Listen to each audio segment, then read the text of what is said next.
Thanksgiving dinner at my parents' house always felt like a performance. Perfect table settings, rehearsed smiles, and gratitude spoken a little too loudly. I arrived late on purpose, hoping to blend into the background the way I always did. Then the front door opened, and the room shifted. My grandfather walked in. Harrison Whitmore. The billionaire everyone said had cut us off years ago. We sat down. The turkey was carved. Glasses clinked. My parents relaxed just a little. Then Grandpa set his fork down. "Still living in the house I bought you?" he asked, his voice calm, precise, impossible to ignore. I froze. Because I didn't have a house. "I don't live in any house, Grandpa," I whispered. Silence crashed over the table. My mother's face drained of color. My father's smile collapsed. Grandpa didn't look at me again. He slowly turned to my parents. And in that moment, I realized whatever they'd been hiding was about to come out right there, between the mashed potatoes and the lies. Thanksgiving at my parents' house had never really been about food. It was about optics. The house sat on a quiet, manicured street where lawns were trimmed within an inch of their lives, and porch lights turned on at the same time every evening, like a silent agreement. Inside, everything smelled like roasted turkey, butter, and effort. My mother had been cooking since dawn. Not because she loved it, but because she loved what it looked like when people praised her for it. I hovered near the doorway, coat still on, watching everyone else take their places. My father, Richard, stood at the head of the table, telling the same story he told every year about how grateful we should all be. He laughed before the punchlines, as if afraid no one else would. My mother, Elaine, floated between chairs, fixing napkins that didn't need fixing, correcting details no one had gotten wrong. And then there was me. I slid into the seat near the end of the table, the safe seat. The seat where no one expected much from you. "Chloe," my mother said, scanning me quickly. "You could have worn something nicer. It's Thanksgiving." I forced a smile. "It's clean." She didn't smile back. My father clapped a hand on my shoulder, just hard enough to feel like encouragement but land like pressure. "How's work?" he asked loudly, already turning back to the others. "Fine," I said. That was the truth and also the lie. Work was long hours, entry-level pay, and a constant reminder that I was one emergency away from falling behind. But fine was the word my family preferred. It kept things neat. Plates were passed, wine was poured, conversations overlapped. Everyone played their part perfectly, and then my grandfather cleared his throat. The sound was quiet, almost polite, but it carried. It always had. Harrison Whitmore didn't raise his voice. He never needed to. The room shifted subtly, like furniture being moved in the dark. My parents straightened. My mother's fingers tightened around the stem of her glass. My father stopped laughing mid-sentence. I hadn't seen my grandfather in years. Not really. My parents said he hated gatherings, said he didn't approve of family drama, said he preferred distance. Now he sat there in a charcoal jacket, posture still sharp despite his age, eyes steady and observant. He looked around the table once, taking everything in: the food, the decorations, the performance. Then his gaze settled on me. Not with disappointment, not with pity, with recognition. I felt my chest tighten. He nodded slightly, as if confirming something to himself. Then he looked down at his plate, lifted his fork, and set it back down again. That was when he asked the question. And that was when everything we'd been pretending, every carefully arranged lie, began to crack. For a heartbeat, no one spoke. The clink of silverware stopped. The hum of the refrigerator in the kitchen suddenly felt too loud. Even the air seemed to pause, waiting to see who would move first. My grandfather didn't repeat himself. He didn't need to. "Still living in the house I bought you?" he asked again, calmly, as if he were confirming a mailing address. Every eye at the table snapped toward me. I felt it all at once, the weight of their expectations, the confusion, the quiet judgment. My throat closed. I opened my mouth, then shut it again. I wasn't prepared for this question because I wasn't supposed to hear it. I wasn't supposed to know anything about a house. "I don't live in any house, Grandpa," I said finally. My voice sounded smaller than I meant it to. "I never have." The silence that followed was absolute. My mother's hand jerked, and wine sloshed dangerously close to the rim of her glass. My father let out a sharp cough, too sudden to be natural. Somewhere down the table, a fork clattered against a plate. My grandfather frowned not at me, but at the words themselves. "What do you mean?" he asked, leaning slightly forward. "The house your parents told me they bought for you 3 years ago." My heart started to pound. I shook my head slowly. "There is no house," I said. "I rent a small apartment. I always have." My mother laughed, a thin, brittle sound. "Chloe, honey," she said quickly, "this isn't the time." "Elaine?" Grandpa interrupted, without looking at her. My father's smile returned, forced and tight. "Dad, she's confused. She exaggerates sometimes." I stared at him, stunned. My grandfather's eyes hardened. He turned his head slowly, deliberately away from me and toward my parents. "I wired you the money," he said, each word measured. $400,000. For my granddaughter's home. The room felt suddenly too small. My mother went pale. My father didn't speak. And in that moment, I understood something I'd never allowed myself to consider before. If there was money, and there was no house, then whatever had been taken from me wasn't just opportunity. It was intentional. My grandfather didn't argue. He didn't accuse anyone outright. Instead, he stood up. The movement was slow but deliberate, the way someone moves when they're deciding something irreversible. The legs of his chair scraped softly against the floor, yet the sound cut through the room sharper than a shout. "Living room," he said.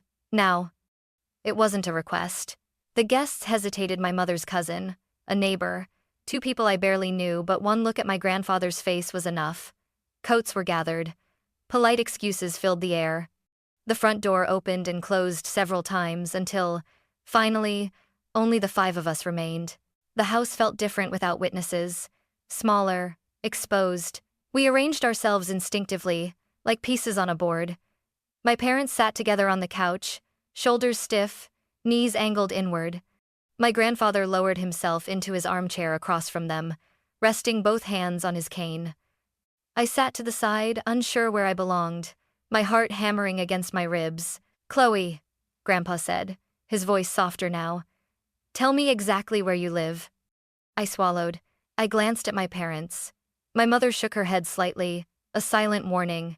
My father wouldn't meet my eyes. "A one-bedroom apartment," I said. "On 9th Street. It's behind a laundromat." My mother flinched as if I'd struck her. "It's old," I continued, my voice trembling despite my effort to keep it steady. "The heat breaks in winter. The ceiling leaks when it rains, so I keep a bucket by the window." "That's enough," my father snapped. "You're exaggerating." I turned toward him, stunned.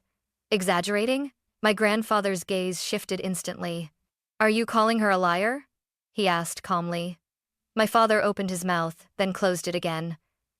"She always makes things sound worse than they are." Silence followed. Grandpa turned back to me. "And your job?" "I work full-time," I said. "Entry level. I cover rent, utilities, groceries, that's about it." My mother let out a shaky breath. "We offered to help her budget.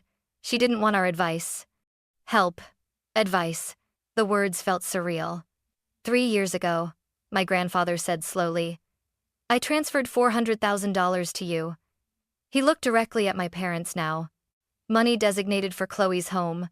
Not for investments, not for emergencies, for her. My mother's eyes filled with tears. My father's jaw clenched so tightly I thought it might crack. "We didn't steal it," my mother whispered. "We were just managing it." "Managing it how?" Grandpa asked. "We were going to buy the house later," my father said. "She wasn't ready." I felt something cold settle in my chest. Not ready. My grandfather leaned forward slightly. "While you were deciding whether she was ready, where was she living?" No one answered. His voice lowered, heavier now. "Why?" he asked. "Does my granddaughter believe struggling alone is normal, while you sat across from her every holiday and said nothing?" My mother broke into quiet sobs. My father stared at the floor. And for the first time, I understood something with terrifying clarity. This wasn't a misunderstanding. It wasn't bad timing. It wasn't concern. It was a choice. And my grandfather had just seen it too. The house was silent when we left my parents' place. No one offered to walk us to the door. No one said goodbye. My mother stayed on the couch, arms wrapped around herself, staring at nothing. My father disappeared into the kitchen, as if distance could erase what had just been said. My grandfather didn't comment as we drove. He kept his eyes on the road, one hand steady on the wheel, the other resting on his cane. The streetlights passed over his face in brief flashes, tight jaw, thoughtful eyes, a storm contained behind calm. "Take me to where you live," he said at last. I hesitated. "Grandpa, it's late." "It's not, I need to see it," he said gently. "Please." So I gave him the address. My apartment building sat between a closed dry cleaner and a corner store with a flickering sign. The paint on the brick was chipped. One of the front steps dipped slightly to the left. I'd learned to step around it without thinking. My grandfather noticed immediately. "They let you live here?" he asked quietly. "It's not that bad," I said automatically. We climbed the stairs slowly. The railing wobbled when he touched it. I unlocked my door and paused, suddenly aware of everything. How small the space was, how tired it looked, how much of my life had been spent pretending this was temporary. "Go on," he said. I opened the door. The apartment smelled faintly of detergent and old paper. A pull-out couch pressed against one wall. My tiny kitchen had one burner that didn't work. Near the window, a bucket sat beneath a stained patch of ceiling, catching the slow drip I'd stopped hearing months ago. My grandfather stepped inside as if he were entering a place of evidence, not a home. He ran his fingers lightly along the peeling paint. His gaze lingered on my sketchbooks stacked beside the couch, the instant noodle cups, the space heater tucked into a corner. "You've been living like this?" he asked, his voice cracking despite his effort to keep it steady. I forced a smile. "It's affordable." "For how long?" he asked. "Since college," I admitted. I thought this was normal. He turned to face me then, and the look in his eyes made my chest tighten. "No," he said firmly. "This is not normal. This is what happens when someone convinces you to expect less than you deserve." "I man sees, 10 man she." The words broke something open inside me. I told him about the second job I'd taken during winter. About skipping meals to make rent. About fixing things myself because the landlord never came. About how my parents always said struggling would build character. My voice shook, but I didn't stop. My grandfather listened without interrupting, his grip tightening on his cane not from age, but from anger. When I finished, he took a slow breath. "I trusted the wrong people," he said, "and that ends now." He looked around the apartment one last time, then met my eyes. "Tomorrow," he said, calm but absolute, "we let the law speak for you." And for the first time since Thanksgiving dinner, I believed him. The next morning, we arrived at the law office 10 minutes early. The building was all glass and steel, clean, bright, intimidating in the way places of authority often are. It didn't look like somewhere families fell apart. It looked like somewhere facts replaced feelings. My grandfather squeezed my hand once before we went in. "You won't have to explain yourself today," he said quietly. "That's not your job anymore." The conference room smelled faintly of coffee and paper. A man in a navy suit stood as we entered, his expression calm, precise. "Mr. Whitmore." "Chloe," he said. "I'm Jordan Hale." We had barely taken our seats when the door opened again. My parents walked in. They were late. My mother's eyes were red, makeup hastily reapplied. My father's jaw was tight, his posture rigid, like he'd decided this was a battle he could still win. Neither of them looked at me. "Let's begin," Jordan said, without ceremony. He opened a folder and slid a document across the table. 3 years ago, Mr. Whitmore transferred $400,000 to Richard and Elaine Whitmore. The memo line clearly states, "Home purchase for Chloe Whitmore." My mother stared at the paper as if it might disappear if she didn't acknowledge it. Jordan turned the page. "This," he continued, "is where the money went." He listed the expenses calmly, methodically. A down payment on a lake property, renovations, travel, jewelry. Each number landed like a weight on my chest. My father leaned forward. "You don't understand," he said sharply. "That property was an investment. We planned to put it in her name later." "Later," Jordan repeated. "When?" No answer. My mother's voice cracked. "We were trying to protect her. She's not good with money." Something inside me snapped. "I paid my rent every month," I said, my voice shaking but loud enough. "I paid my tuition.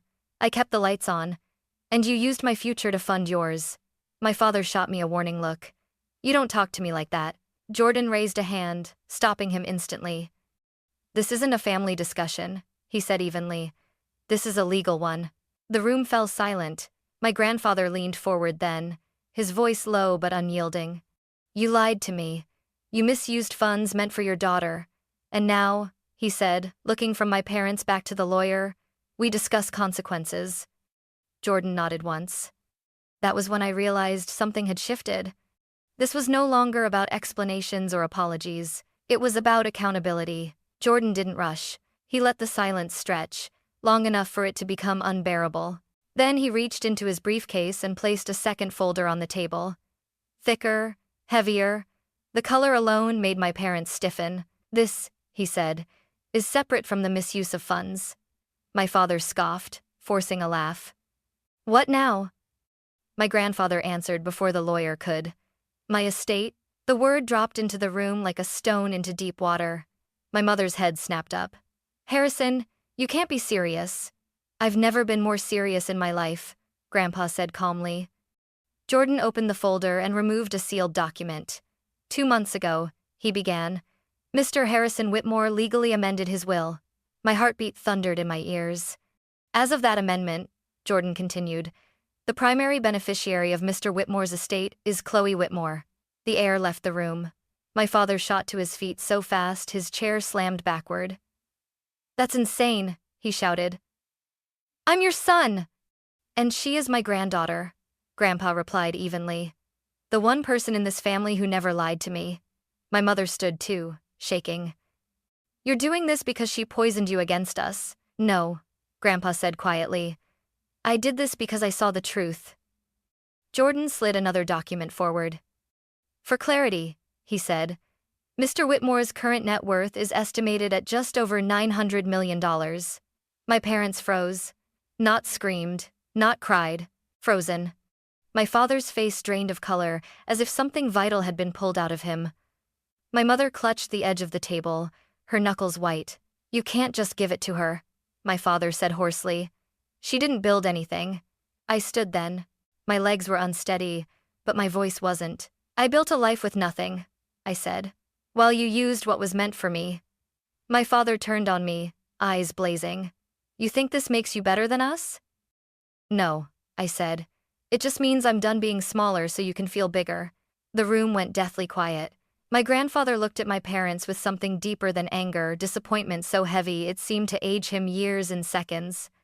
You had a choice, he said. You chose yourselves. Jordan cleared his throat. There is one more matter. He slid a final document across the table. Transfer of ownership, he read. The Clearwater Bend property will be signed over to Chloe Whitmore within 7 days. Failure to comply will result in formal legal action. My mother let out a broken sound. Charges? She whispered.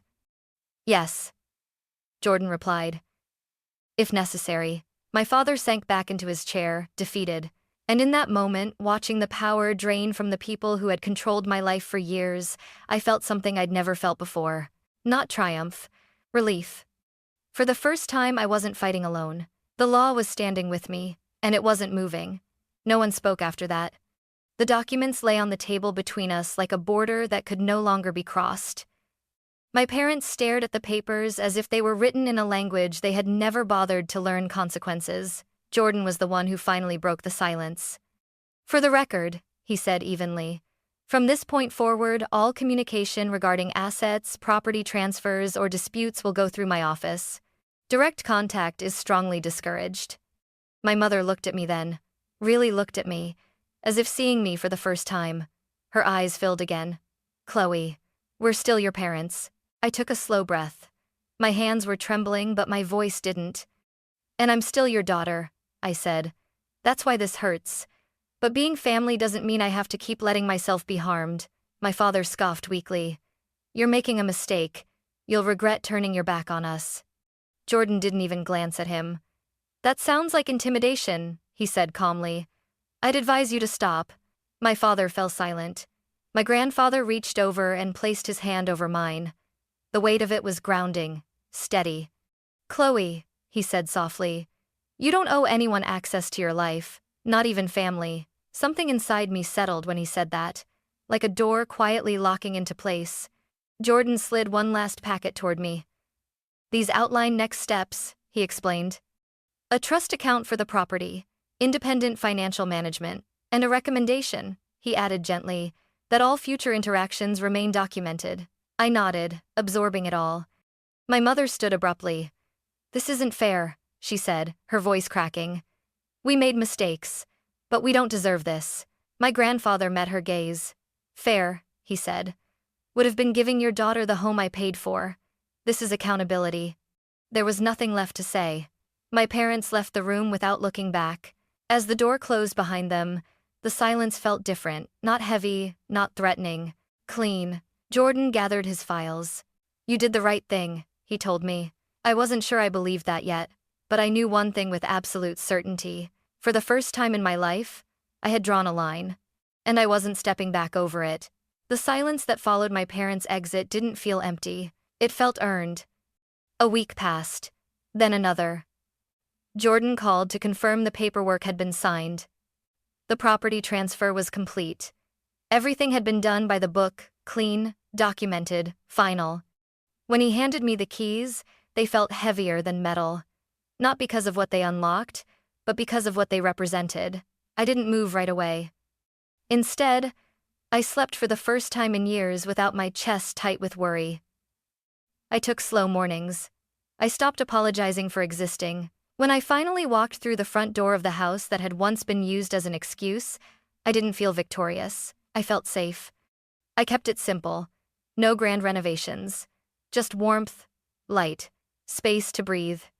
I turned one room into a small studio and began taking on projects that mattered, helping people design spaces that felt secure, not impressive. Spaces that said, "You belong here." My grandfather visited often. He moved slower now, but his eyes were peaceful. One evening, watching the sunset from the porch, he said quietly, "Money doesn't make a home, integrity does." I understood then what Thanksgiving had truly given me. Not a house, not an inheritance, but permission. Permission to tell the truth. Permission to draw boundaries. Permission to choose safety over silence. If there's one thing I know now, it's this. Family isn't who controls your future. It's who protects your right to have one. And for the first time in my life, I wasn't just surviving. I was home.